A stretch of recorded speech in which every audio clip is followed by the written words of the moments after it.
Welcome into another edition of the FutureSox RoundUp. I am super excited for this episode today. We have a loaded episode. I'm Elijah Evans, joined by my co-host Jeff Cohen, and we have guest Steve Hasman today of FutureSox, one of our contributors, works on all of our minor league content, absolutely crushes it with trending on the farm and everything along those lines. Before we dive into all the content we have today, welcome in, Steve. How you doing, man? I'm good. How are you guys doing? Good. Nice to have you. Yeah, all is good. We're excited. This is a fun time. Today's episode is going to be kind of loaded with a lot of stuff. We're focused on the month of May. The month of May was a really exciting month for the White Sox farm system. The focus of today's episode is going to be on our hitters of the month and our pitchers of the month, just all of our players that really showed out in May, kind of increased their prospect pedigree and just showed us things that we hadn't necessarily seen before or continued doing things they were already doing great in April. Really just a fun time to look back at the last month of minor league baseball with all the teams in action. The ACL kicked off in May. Everybody got rolling. Kannapolis with one of the best months of minor league baseball we have seen in a long time from any level.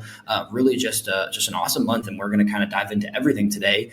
First off the top, we're going to talk about a few small segments here. We're going to break down a few promotions that just happened recently. Just Baseball's Top 100 released this morning, so I want to mention the 5 White Sox briefly that made that list. And then we're going to get into all of our players of the month, as well as some other news from around the system. So we got a lot to talk about today, guys. We'll open it up with this.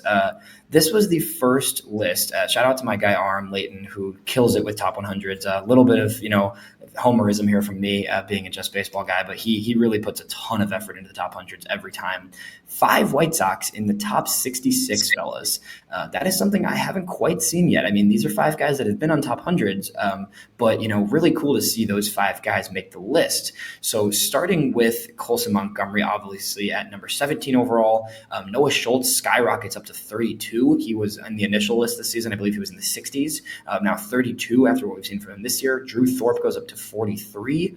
Jairo Iriarte, who was already on the Just Baseball list to start the season, jumps all the way to 52. And then Edgar Carroll remains pretty consistent around the 66 mark. What do you guys think about kind of those, 5 guys being ranked as highly as they are, and especially, Schultz jumping up a lot and Iriarte jumping up a lot as well?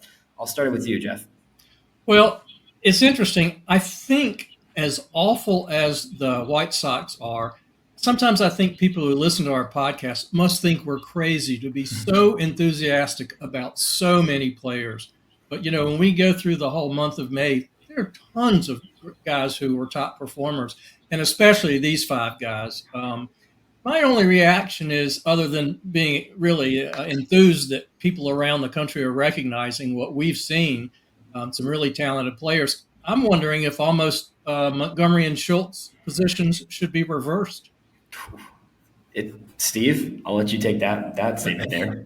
That was Jeff was on we were thinking on the same line here, because I thought, and this is all again going on health for Noah Schultz. That's the most paramount aspect of his game right now, is getting the innings, building up the innings base. If he's able to do that, I mean, with the way he's been pitching so far this season, especially in Birmingham, I don't think Jeff's too far off with the possibility of Noah Schultz, like at midseason, let's say, jumping or getting like neck and neck with Colson. And that's not anything, a knock on Colson per se, just on how well Noah Schultz has progressed throughout the whole year.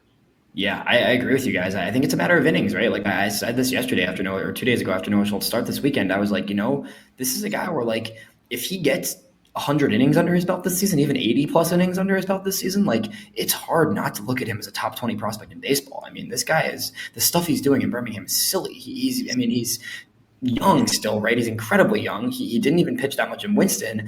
And then he goes up to Birmingham and he just immediately looks like he's up there with the Thorpes and the Iriartes, and at so much younger of an age and so much more of a raw place, and considering the innings he's thrown so far. Like, there's not, when you look at the top 100, right? Like, I think he ranked as the 5th pitcher on Arm's list, right? Or maybe it was either 5th or 6th among pitchers. Right? He was right behind Cade Horton of the Cubs. There's not many pitchers that you can say have more upside than Noah Schultz. I'm not sure there's any other than Paul Skeens. Is that crazy to say? Like, maybe Jackson Jobe. So I think Jackson Jobe is incredible. He's in the top 5 or top 10. But behind Skeens and maybe Jobe, is there anybody else with higher upside than Schultz? I don't really think there is, right? This is a 6'9" left-hander who sits 98 right now with one of the best sliders you'll ever see. Like, this is a really, really good pitcher. I think 32 is good. I think he's going to be top 25 by the end of the season, if not higher. And then Uriarte is the other thing that stood out to me, right? 52. I know Aram personally, right? And this is a guy, he's been high on Uriarte for a long time, even back when he was with the Padres last season, going into last season even, right?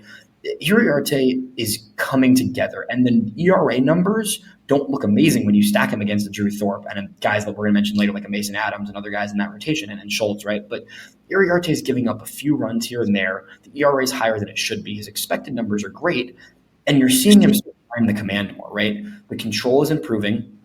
He's getting better spotting his fastball and his slider in different types of counts. And the strikeout numbers are incredibly high, right? Second in the Southern League in strikeouts right now.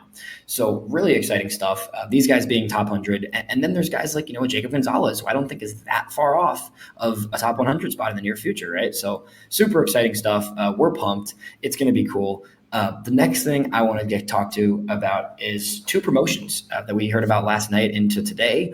The first one was Ryan Galanie, who all three of us have been saying this for 3 weeks now. Like, Galanie just has no business being in Kannapolis. Like, he made that league look like Little League. He had like a 200 WRC plus so far this season in Kannapolis, right? It's silly stuff. He goes to Winston-Salem, will immediately become the 3 or 4 hitter in Winston-Salem. I'm excited to see what he can do, right? Another late round pick who's immediately showing his professional baseball player skills right now. And then George Wolkow, my guy George, who's 18 years old. I think a lot of people expected him to spend most of the season in Arizona, and he, a 150 WRC plus, had a few huge home runs, a bunch of doubles, and is heading to Kannapolis now. Will kind of fill in Galanie's spot as a power hitter in Canny now. So super exciting. Steve, what were your kind of initial reactions on those two promotions? I mean, like you mentioned, Galanie, long overdue, just from putting together these turning into farm pieces. He, I believe, is one name I never had to remove for the entire month of May. He just kept hitting. He just didn't stop. Every week it was 1,000 OPS, 1,100, 1,200. It was just stupid production, and he was just proving too good for the level, like you mentioned. He seems to be. He was performing similarly to how Tim Elko was, where he was just mashing down in Canny last year and just he needed to go up. He needs to be tested more. So this one totally makes sense.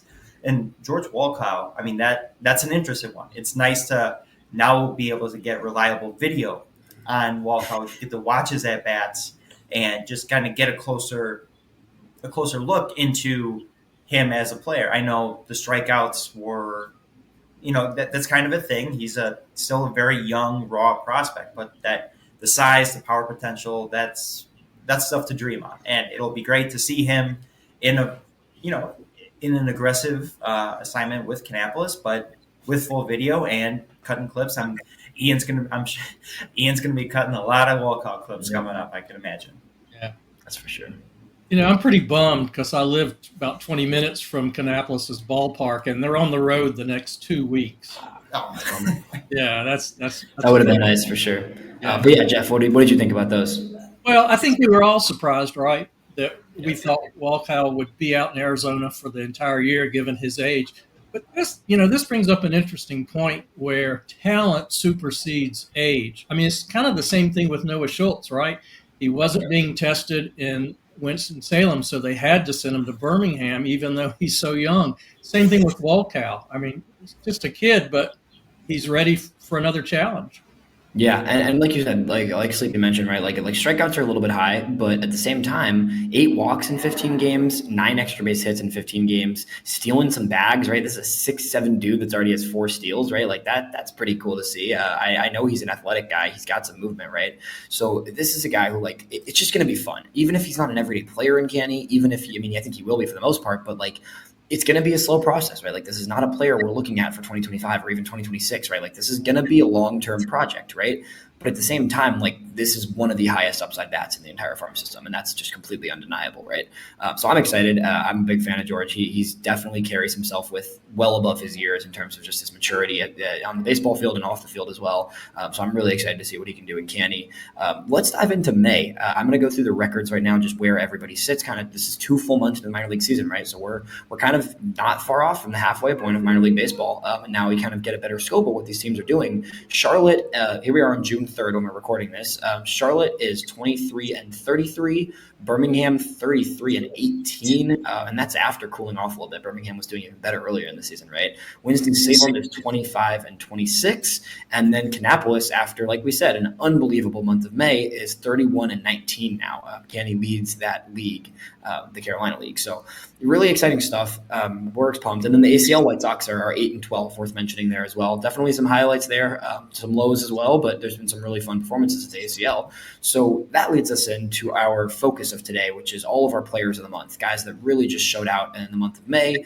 And we just talked about the first one. We don't have to go too far into him, but our hitter of the month for May, our number one hitter of the month is Ryan Galanie.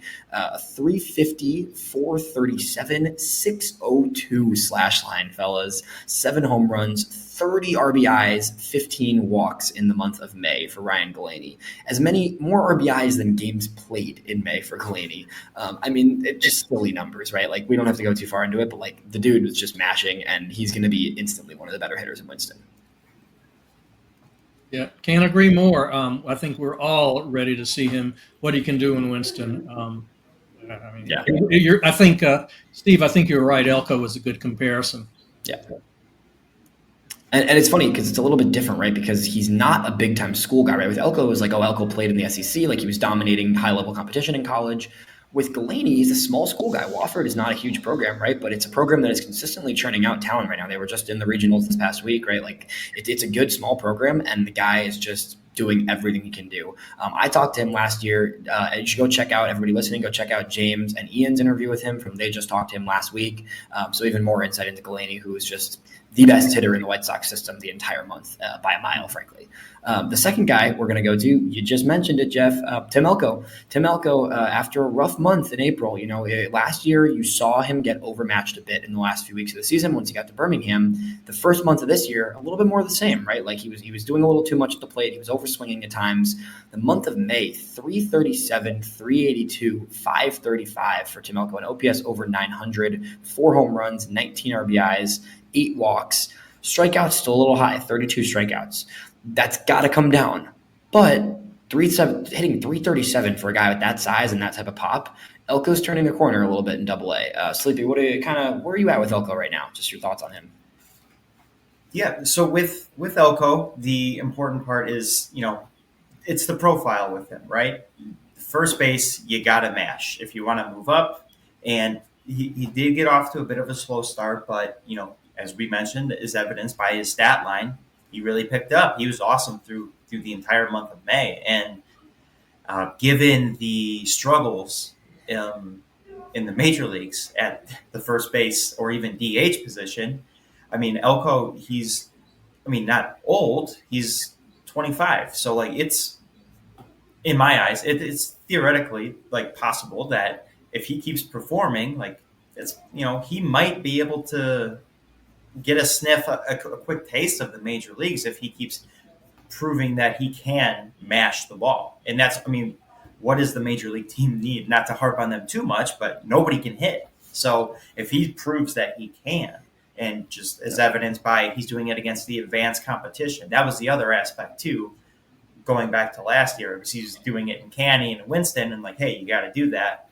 But now that he's doing it in the upper levels, that only helps his case more to bang on the door even louder. I don't know, Jeff, do you have any? You got to see him a bit last year, so. Yeah, I think, Steve, that's a good point, though, about seeing him in Chicago, because we don't know what roster spots are going to open up at the trade deadline.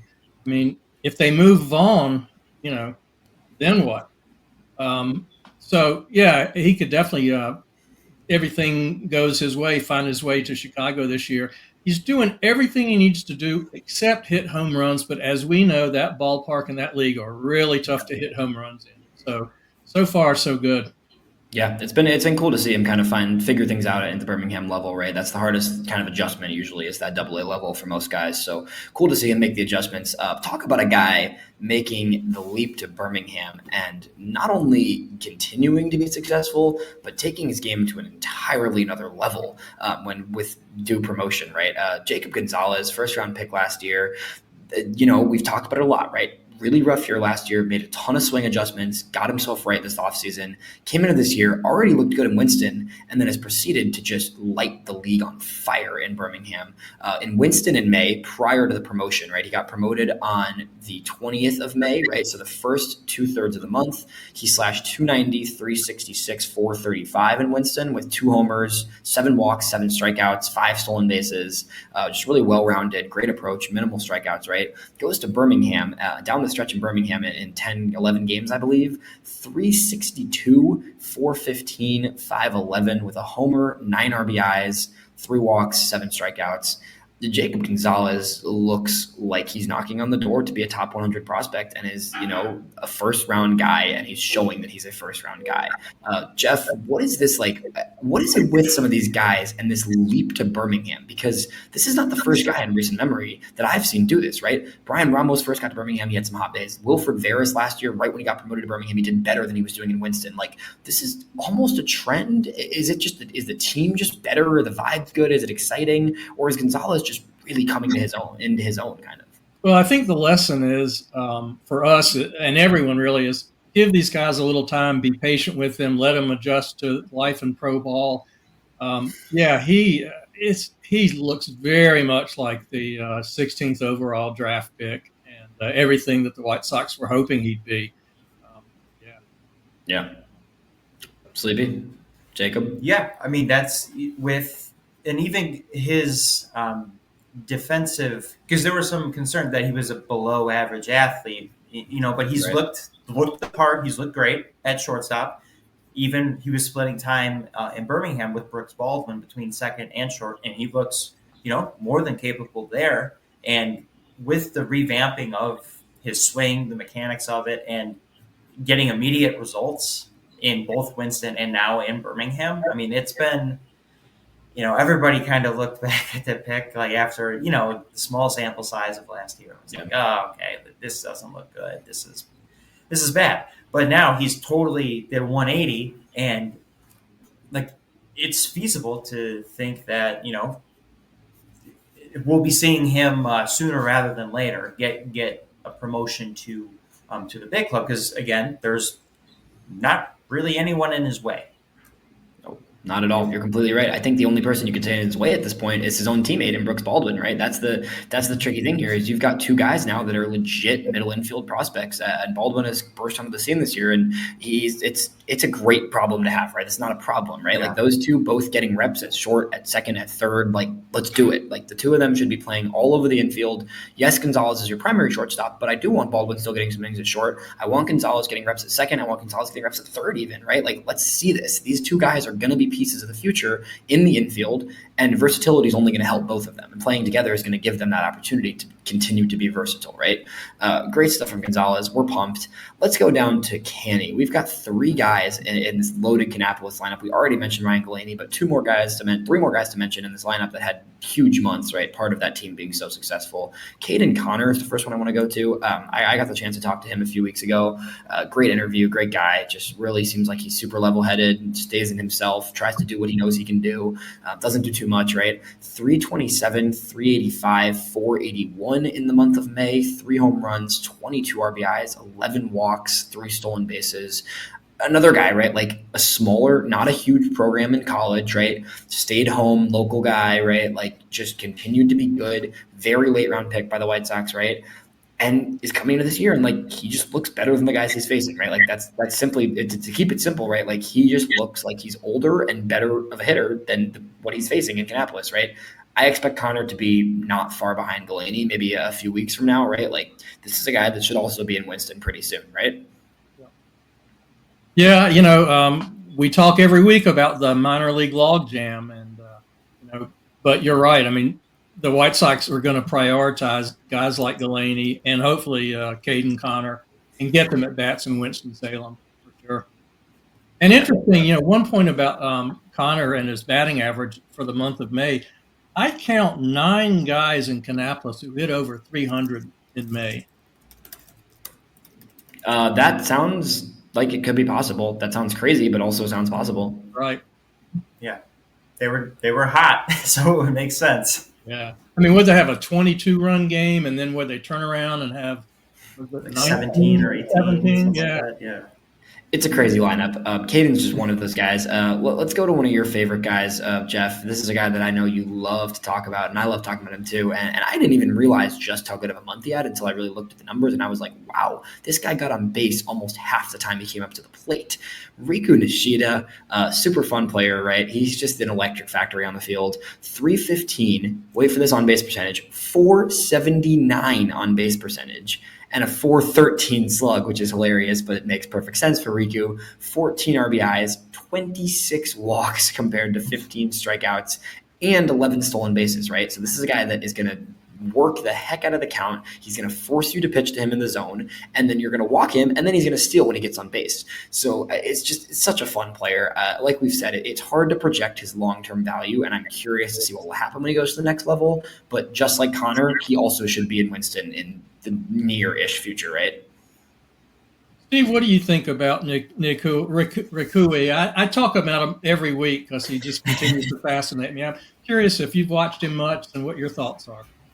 Yeah, so from the times that whenever I tune in, I try to flip between the games as much as I can, the minor league ones. And I mean, Nishida, every time he's on there, his working counts, his evidence, 26 walks in the month of May over, 15 strikeouts is pretty ridiculous. But he's up there. He's just going to grind you to death during the at-bats. It's not even all of the hits that he gets are just these little duck snorts that are just dinking and, diving right over the shortstop's head and, in between. He's got some sneaky pop that he can drive the ball. He has the ability to. I mean, I don't think he'll project this, lefty Altuve or anything, but he can put a little oomph behind it. So he's just one of those players that he's smart. He's a smart baseball player. He knows what to do in the box, on the base paths, in the dirt, on the diamond, in the outfield, wherever you put him, he knows what to do. And he's just fun. He's fun to watch. Yeah. I think you were talking about his ability to take a lot of pitches and go deep in the counts. We talked to Pat Leland last week, and he told us that there was one game where, what did he say? He saw 39 pitches in that. It was 39 pitches and 4 bats, yeah. Is that insane?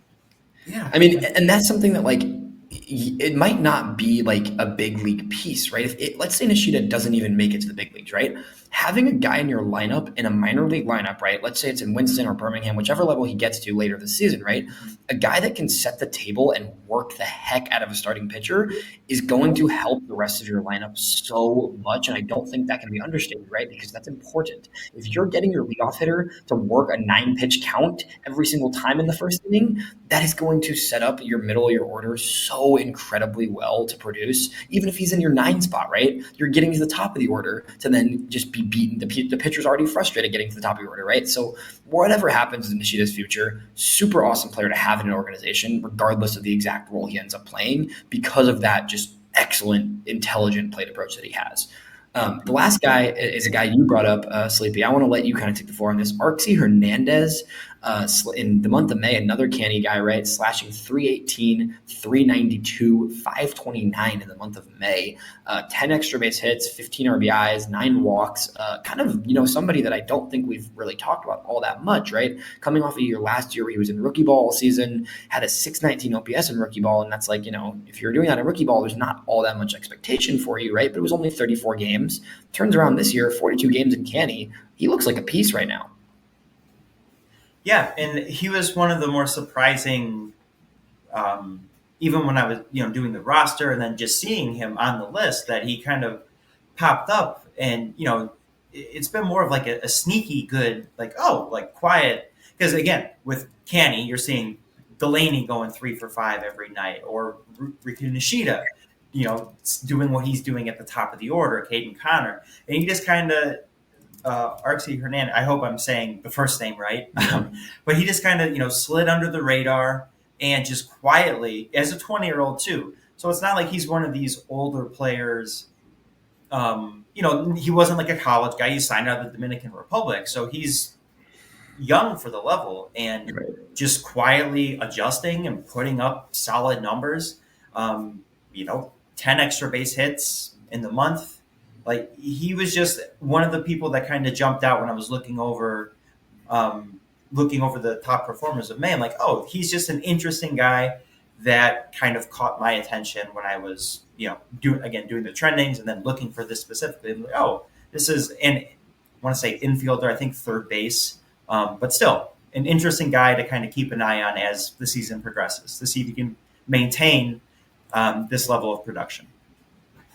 100%. Totally agree with you. It's cool to see that whole lineup, like we said, is so much fun. And a lot of those guys are going to get promotion soon, which when guys like Nishida and Connor go up to Winston, then you're going to get a whole new wave of some of these younger talents that really get to shine. And a guy like Artsy who could spend the whole year in Canny, but might really take a big role in that lineup, right?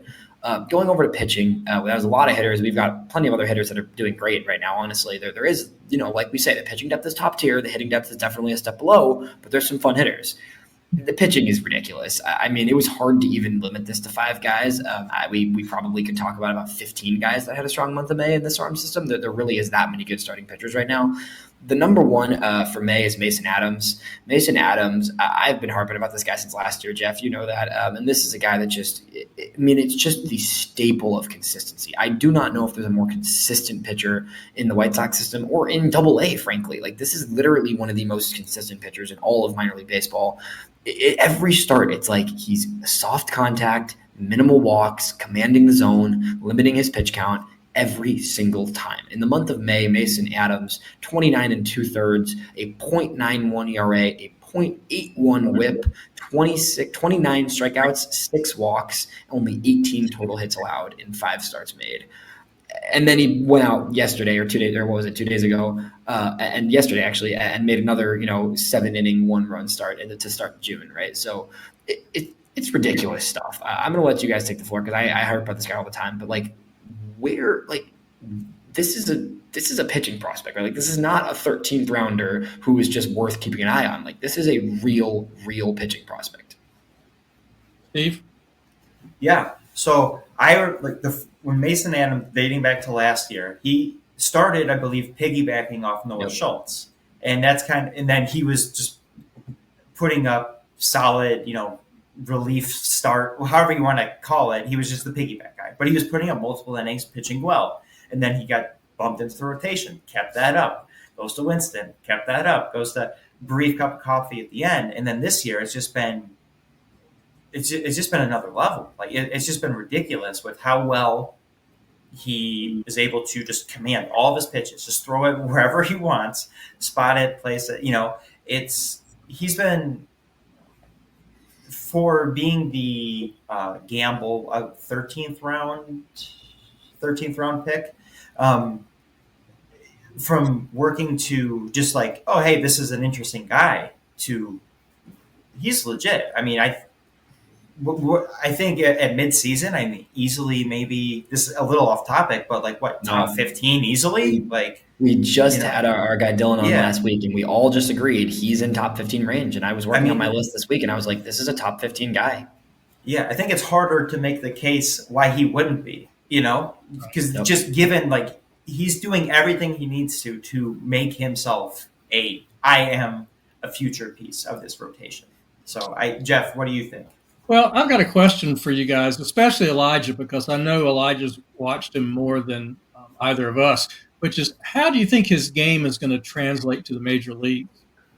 Yeah, he's going to have to get a little bit – he's going to have to continue to work on the off-speed, right? Because the fastball plays, and it's not an elite fastball, but he's able to move it all over the zone, right? And the curveball is excellent, and he mixes and matches so well, and that's what's so interesting about him. I don't think this is he's not an ace-type guy. Like, the numbers right now look amazing. The way he pitches is not going to be a guy that's mowing down major league lineups, but his ability to just use the entire zone is something that so few guys have the confidence and the trust in their stuff to do at the Double-A level. And I think it's going to translate. I really do. I don't think he's an ace, but I think you have to look at him right now as a major league rotation option. And then that's what he is right now. And it's going to take some time. I don't think I get he's 24, right? Like, I know he's an older prospect, but I don't think it's going to be this year he's in the rotation and he's a beast, right? But it's just the command is so incredibly good that he's going to find a major league role.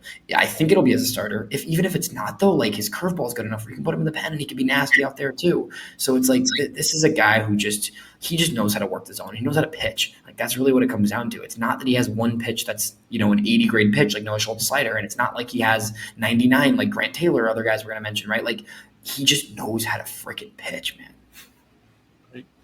That's all there is to say.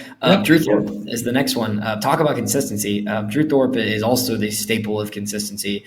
In a month where he was like, I guess May was worse than April for him, technically. Is that? I think so. But that's comparing like amazing to amazing, right? Like worse.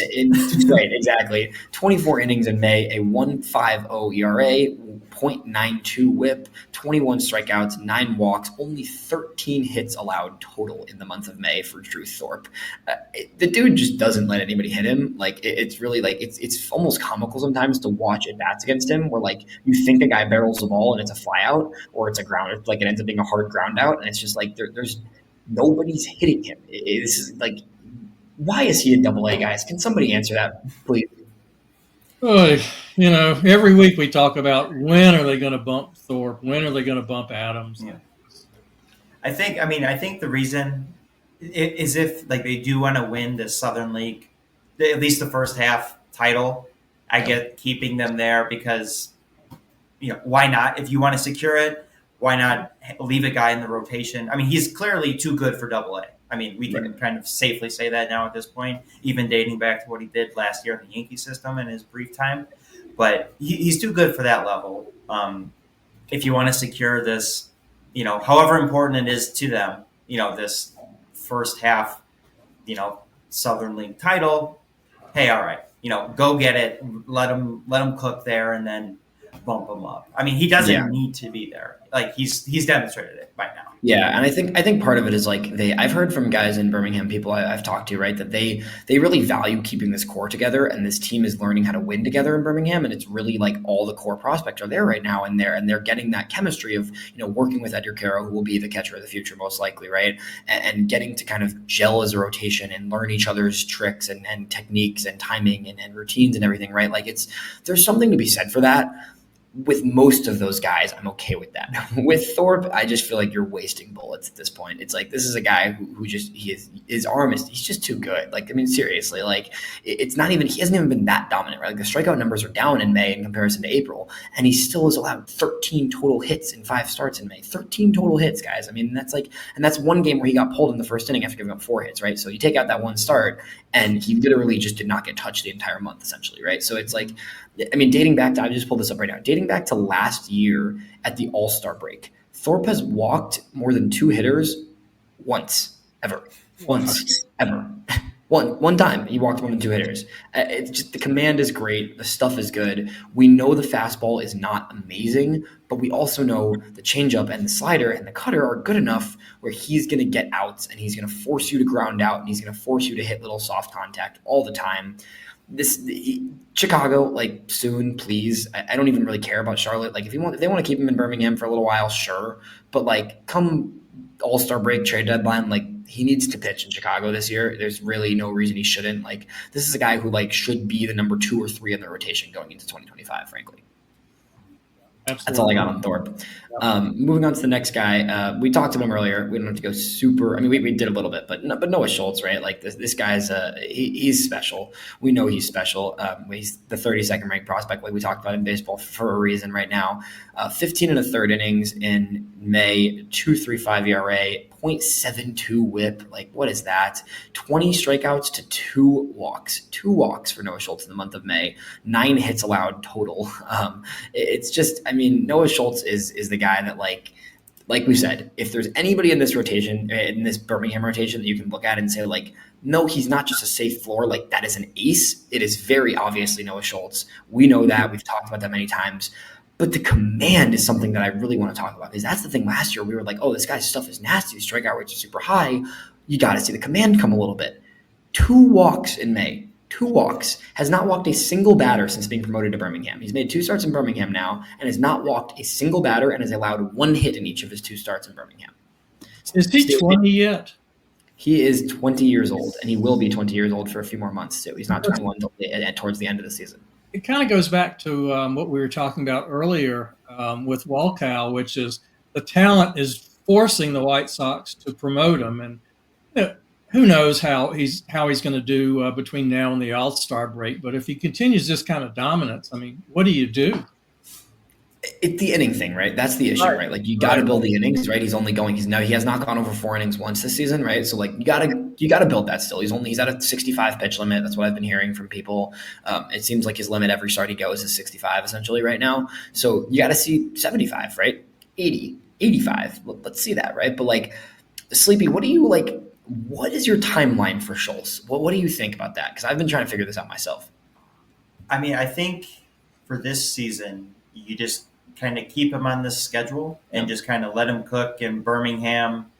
Just let him go every Saturday, every 4 innings or 65 pitches. Maybe you start to expand upon that. Like as long as he's showing the health and the throwing programs in between are going well, like maybe you can let him dabble to 75, 80 pitches or 5 innings. Maybe the last couple, I don't know what their plan is, but with his command and like how he's been progressing, like it seems like from what may have seemed like a total like pie in the sky, like he could be a part of the rotation in 2025 in Chicago. Like that seems kind of feasible now, like at the rate that he's going. Again, this is all health dependent. He needs to stay healthy. He needs to pitch. He needs to build the innings, but it doesn't seem unrealistic if he stays on this trend, this pace, that we see him, early next season. Like, because if he's just going to consistently mow down hitters, like why, I don't think he needs to go to Charlotte. Like, what would that prove, really? Like, I mean, it would be great for Jeff to go and see him again in Charlotte, but otherwise, like, get him to Chicago if he's still mowing people down in Double-A as a 21-year-old. Like, okay, next in 2025, give him a few starts and see what happens. Yeah, it's really just gonna come down to building up the arm. That's really what it is. Like you said, I mean, he every time he pitches, it's like this guy's better than the hitters he's facing every single time, and that's the given right now. Like it's a given that he's going to mow hitters down. It's just you got to build the innings, right? So we'll see. I don't think there's any rush, right? Like there's so much depth, like you talk about. Like you don't need him to be in your rotation anytime soon.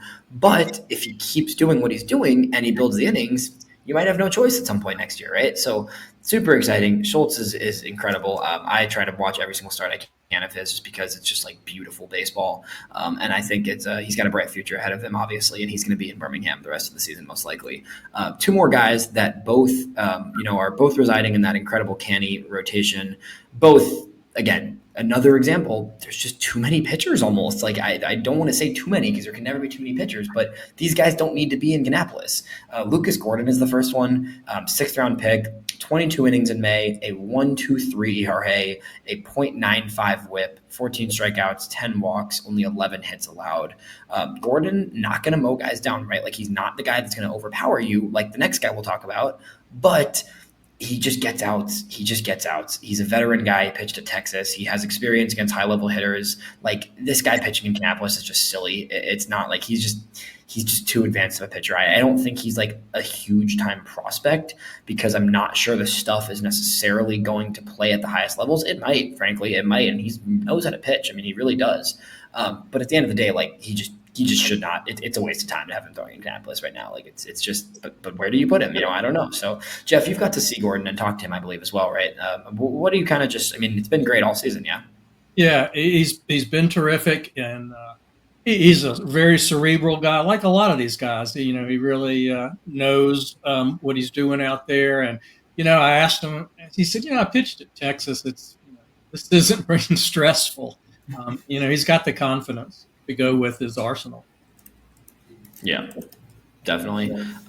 Sleepy, I'll let you take the lead on this next guy, Grant Taylor, right? This is a guy who, we say with Schultz, like this is another, like I was talking to my guy Dylan about this the other day, like is Grant Taylor the second highest upside arm in this farm system? Like, I don't think that's crazy to say. I really don't. He got to Kannapolis this season and got, after being in the ACL for, did he make one start or even two starts in the ACL? He was very briefly, he only made one start, and immediately goes to Kannapolis, right? Like, coming off of TJ, you don't expect guys to look as sharp as Grant Taylor has looked. He's thrown 4 innings in every start, at least he had 7 strikeouts in the ACL, then 6 in his 3 starts in Kannapolis. A total of 7 hits allowed across 3 starts in Kannapolis. Not a single, or one walk in Kannapolis. Grant Taylor looks great. Yeah, I mean, he's come up and performed. It's, with the White Sox doing what they did with Taylor, similarly to Paulette drafting, he was a bigger helium guy. He would have been behind Skeens in the LSU rotation, but just, needed to get Tommy John. They took the gamble, and I mean, his stuff is playing up from everything that I had, at least read prior to where he's at now. And again, this just might be another case of he's just showing he's too good to be in Kannapolis with the rest of the people in the Kannapolis rotation.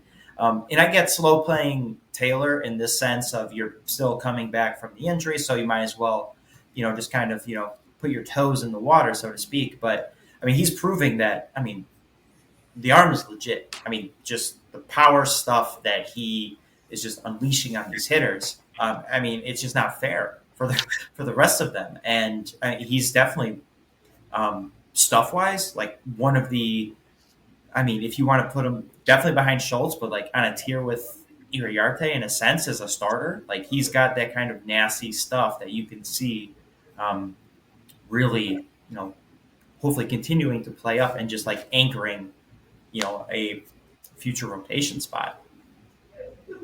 I couldn't agree more. It's I've seen him pitch a couple of times, and it's so impressive. It's an easy 96 to 99 fastball, some good breaking pitches. He needs to move quickly. And I imagine, maybe he'll be on the same track that Schultz was on, just a brief stay in Winston-Salem and then on to Birmingham.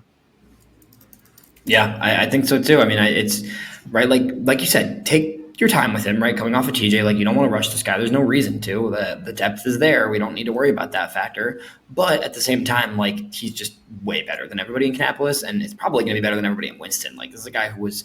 I don't think people everybody knows this, right? Like a lot of people know this, right? But like he was dominating at LSU. This was the number 2 behind Paul Skeens, like Paul frickin' Skeens. This wasn't like a guy who was just pitching here and there. Like he was really good, and he was facing the top hitters in the country in college, right? He was looking like a first-round pick before he went down with Tommy John. So, I mean, we know the stuff he's got. I think this is – somebody said this. I forget who said this, pardon me for not giving credit, but somebody said this online the other day. Like, he's everything we wanted from Peyton Paulette and then some.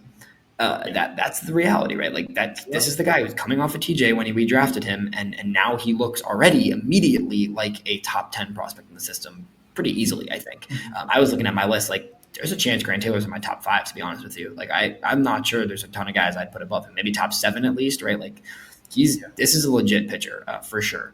That is our main starters. I want to hit on a few relievers here. Relief pitchers do not get a ton of attention, just generally speaking. Like you're not as a reliever in the minors. Like there's very few guys. I think Jordan Leisure was an exception, right, when they traded for him, right? But like Prelina Baroa sort of got some attention, right? But there's not a ton of relievers that are on like the prospect radar often. But there's a few guys that are definitely worth mentioning. Josimar Cusin is someone that I definitely want to touch on here briefly. He was a starter, right? And then he kind of got just bumped purely based on because there's too many guys there, right? There's too many guys in Birmingham that have been good this year in order for, to even have a spot. And that lineup, that rotation's loaded, right? Moves to the bullpen. He just came back and started his season late in April, right? So he's only really pitched in May, right? And in May, Cusin has a 9 innings pitched, a singular 1 ERA. He's given up 1 run in the month of May, only 6 hits allowed and 14 strikeouts for Cusin. He looks really good. I know he's 26, an older guy, right? Only 2 walks. Yeah, I should mention that as well. He had some command issues as a starter, but the command is dialed in. The stuff is there. He looks sharp. Yeah, he looks aggressive out of that bullpen, right? Like Cusin should be a bullpen piece in Chicago pretty soon, especially at 26 years old. Like he transitioned well from a starter, and like this is a guy that I want to see at Chicago in the bullpen very soon, honestly. And Am I correct that he is on the 40-man, isn't he? Because if he is, I think it moves him up to the right. I think he was and got DFA'd at one point in all those roster Yes. moves early this season. Okay. So he's not on the 40-man actively, I don't believe. But again, like plenty of guys that will be gone or should be gone in the near future, right? Like that shouldn't be a barrier, you know. But yeah, Sleepy, what do you think from Kusin? Where do we think you see him up in, you know, maybe August, September? Yeah, I mean, I think post trade deadline is pretty reasonable. I mean, given you think with the state of the major league team, I mean, they'll sell off whomever to whoever. So you might as well, again, like you said, he's 26, so it's not like you're trying to be protective on, you know, a younger prospect. Like, this is a guy you signed out of Cuba last year, and he's taken well to this transition to the bullpen, and stuff seems to be playing up a little bit, knowing that you can kind of air it out for an inning rather than trying to make it last for 5 or 6. So yeah, I mean, I think post trade deadline, excuse me, will definitely be like a reasonable thing, considering how many other pieces are sent out. You know, that's kind of the big thing, is like you're going to need to see the movement up top to have everybody kind of step up the ladder. But I mean, I think, again, why not? It's auditions for 2025, really. It's who wants to take a spot. So, Exactly. Guys, who do you think is ahead of him in terms of reliever call-ups to Chicago this year? I think the guy that I'm about to mention next is ahead of him, and maybe one other. Maybe Frazier Ellard is the other one I could see. I think Ellard has struggled a little bit in Charlotte, though. But then the other guy that I was about to mention is Addison Coffey. I think Coffey's equal, if not maybe half a step ahead of Kusin, just because Coffey's been a reliever already and because he's already in Charlotte now. So maybe Coffey or Ellard. But is there anybody else on that other than that really deserves a promotion before him? I don't think so. I mean, Caleb Freeman had a case for a bit. You know, Yeah.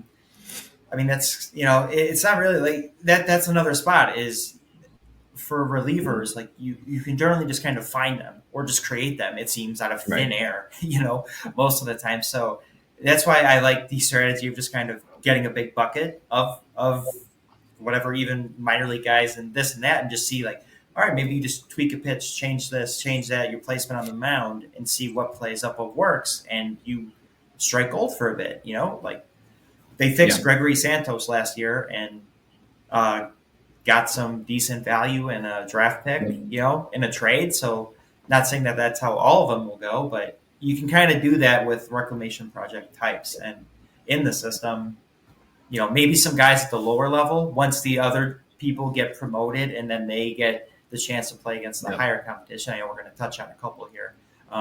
Maybe that'll kind of help make a clearer picture as who is a legitimate candidate for 2025. Yeah. No, I completely agree. I think that's definitely accurate there. And then, you know, there's also the factor that like some of these starters are eventually going to have to be relievers, right? Like not all these guys we talk about in the rotation are going to stick as starters. You only have 5 rotation spots. Even with injuries, you know, you factor in 7, right? Like there's still guys that are going to have to transition to a bullpen role eventually, right? And you've already seen it with Kusin. And then, you know, Addison Coffey, I just mentioned him, 9 innings of no run ball, only 7 hits allowed in this past month in Birmingham, just got promoted to Charlotte. And then you've got 2 other former starters in, you know, Shane Murphy and Andrew Dahlquist, who have both transitioned into more relief roles, Murphy being a piggyback type, Dahlquist being more of a legit reliever in Birmingham. Dahlquist has allowed just 3 hits in 8 innings in May. He looks like a totally different pitcher than he was as a starter. And then a guy like Shane Murphy, who's thrown over 20 innings in May with a 1.33 ERA. I know Jeff's a big fan of him, right? Like there's a lot of guys that are solid. Those 2 are definitely guys I wanted to highlight as former starters. And it's just there's options. There's options in this entire farm system pitching wise. Yeah.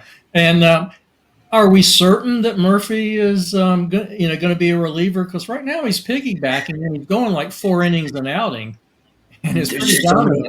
I mean, there's just so many starters. Where do you put him? That's the thing. It's like I think he could be a starter, sure, but like once the spot becomes available in Winston, it has to go to Lucas Gordon or Grant Taylor, right? Like those, you got to prioritize those guys over Murphy. So it's like it's tricky, but like I'm at the point where I almost wouldn't even be shocked if they trade a relief pitcher or prospect or 2 in exchange for hitting at the deadline, right? Like you don't want to trade prospect as a team that's retooling, whatever that means, but at the same time, like there's too many pitchers for rotation spots in the minor leagues right now.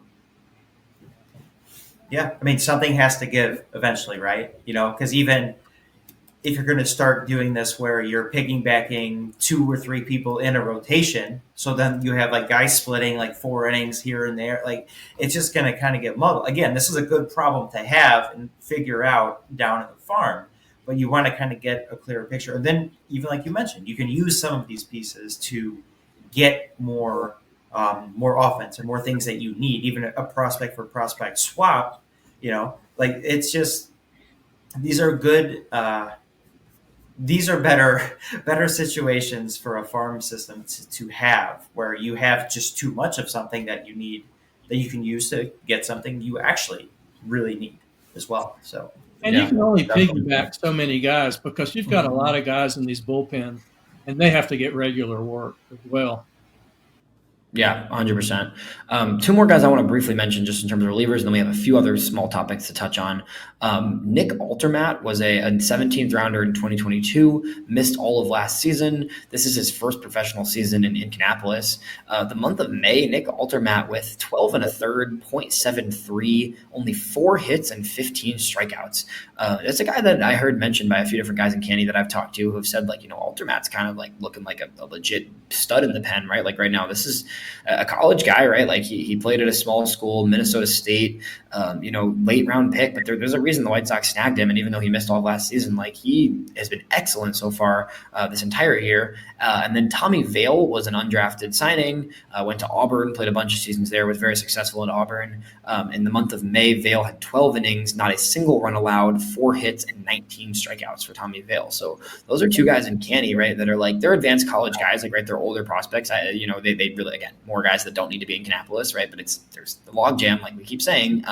But both these guys, I want to give credit to for excellent months of May out of the bullpen in Candy for sure. And that's all we got in terms of our players of the month. A few things to talk about. I know the first thing I want to talk about is my guy, Sean Burke. Sean Burke has totally fallen. Is it fair to say he's fallen off the radar? I think that's fair, right? He was hurt last year, right? Like this was a guy who was on top 5 to 7 in the White Sox system going into last season, looking like a 2023 big league piece at one point, right? Dealt with some injuries. His numbers suffered because of it. He missed the entire second half of last season. Came into this year in Arizona, rehabbing, working through stuff. He made his first. He was pitching in the Complex League and then got bumped up to Charlotte this week for his first start of the season. And what does Sean Burke do in his first start in Charlotte this past week? Just 8 strikeouts in 3 innings. That's pretty ridiculous. 3 walks, right, and give him a run, 3 hits as well in 3 innings. So not perfect from Burke, but 8 strikeouts in 3 innings after the week before throwing 11 strikeouts in 4 innings in Arizona. The stuff is legit for Burke. Jeff, I know you've seen Burke in Charlotte last year, a bunch, and the year before even. This is a guy who could be in the big leagues this year, right?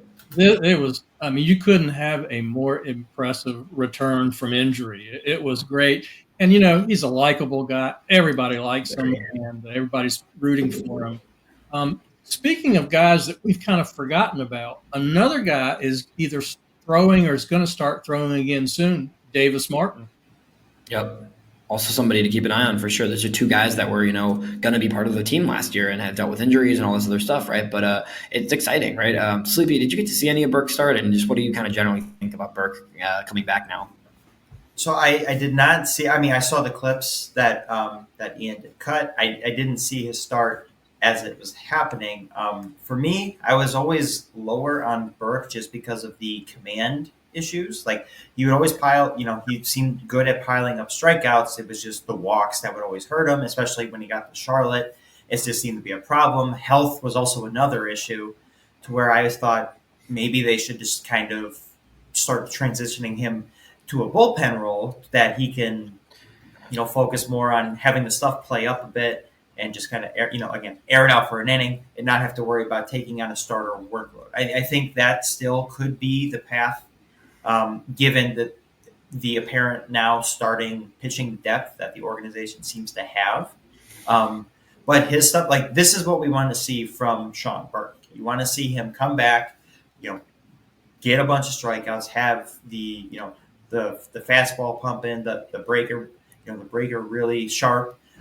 That's just in staying healthy. Like, I mean, he's been derailed, with an injury here, injury there. That's just, as long as he can stay on the field, pitch, and just have the stuff, the natural ability he has, just kind of work for him.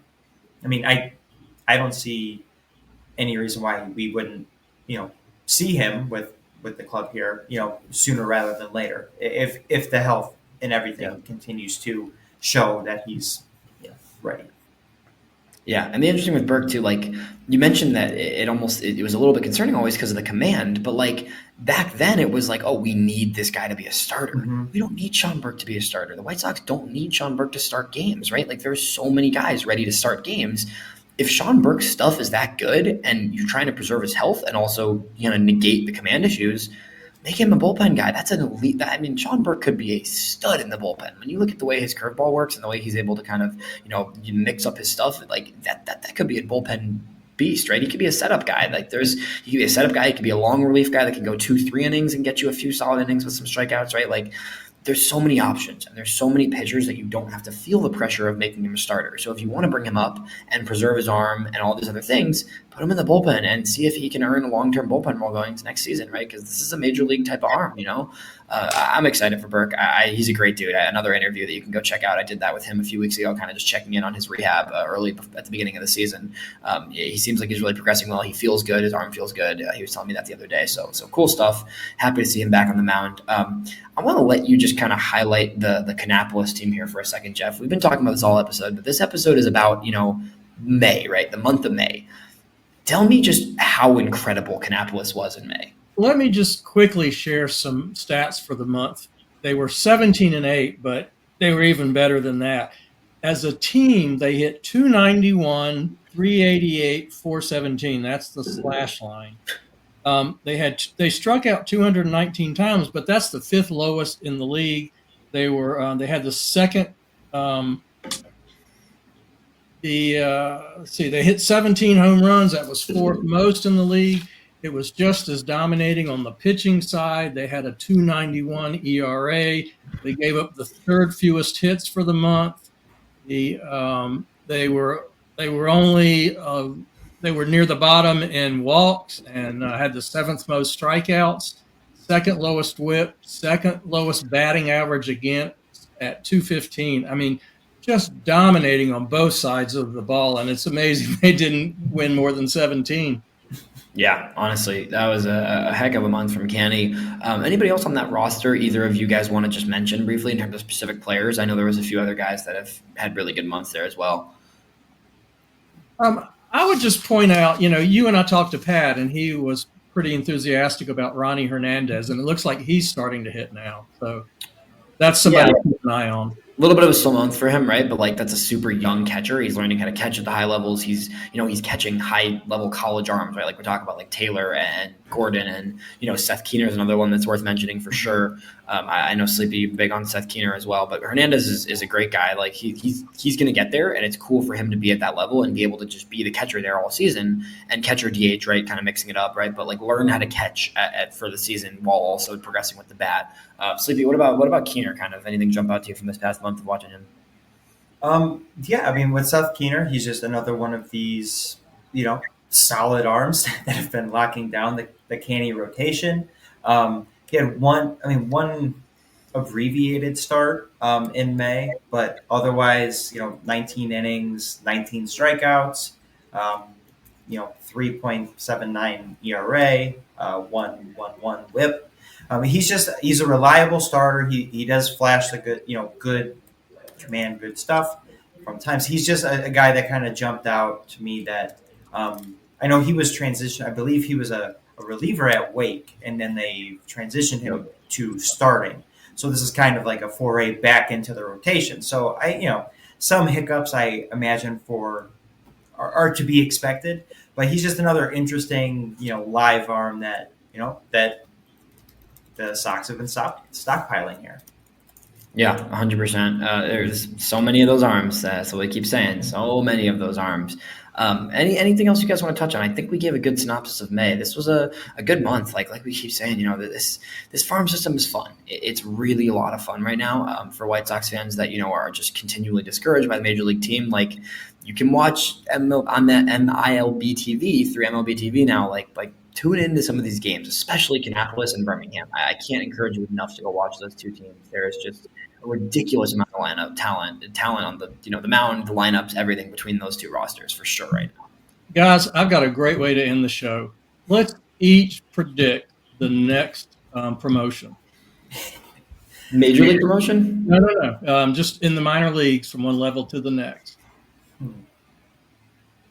That's tough. I got to think. Do you have somebody in mind, Jeff? Why don't you kick it I off? really don't, to be honest. I'm thinking, maybe Batista. Maybe he's ready to go to Winston.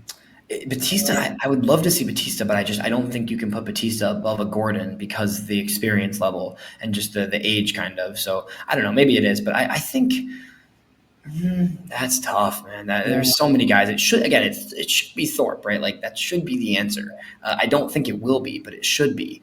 I kind of want to go like Caden Connor maybe or Riku Nishida, one of those two. I think that's where I would lean just because I think there's room in that Winston lineup for more hitters as opposed to the rotations, which are so log jammed. I think I'll go Connor. Sleepy, you got any ideas? Anything come to mind? Let's see. I was trying to think. I'm sorry to put you guys on the spot. No, that works. I was trying to think of something that's not like totally just like a safe pick, because I think like you could just shuffle up a reliever from Canny to Winston. Like I think Tommy Vale probably deserves to like get the bump up after the month he had. But maybe that's not as fun of a No, that's good. I think Vale or Altermat definitely could. Yeah. So I mean, I think like that's as like a logical, step up where they put somebody on the development list, or like, if somebody has an injury, they can just boost them right up. And I mean, it's not like they don't deserve it either too, so I think those would be, Tommy Vale, Ultimate. I think those guys make a lot of sense as promotions, but not quite the big name draw, like when we had Schultz and Gonzalez and, everybody else go up at once. Right. Yeah, that sounds great. Well, thank you so much for joining us, Sleepy. This was a pleasure to have you on. We will definitely have you back. Everybody make sure you go check out at Sleepy_Harold_ on X, where he, does trending on the farm every week, which is a great way to learn about the farm system and a good synopsis. Other White Sox content as well. We'll have draft previews coming up for the MLB draft at FutureSox. We've got some cool interviews coming up, plenty of other stuff on the way. And we hope you all continue to listen in every week. So thanks again, Steve, for coming on, and Jeff as well, per usual. Sounds great. Yeah, appreciate it, Steve. Nice to meet you in person. Yes, you too, Jeff. And thank you guys for having me.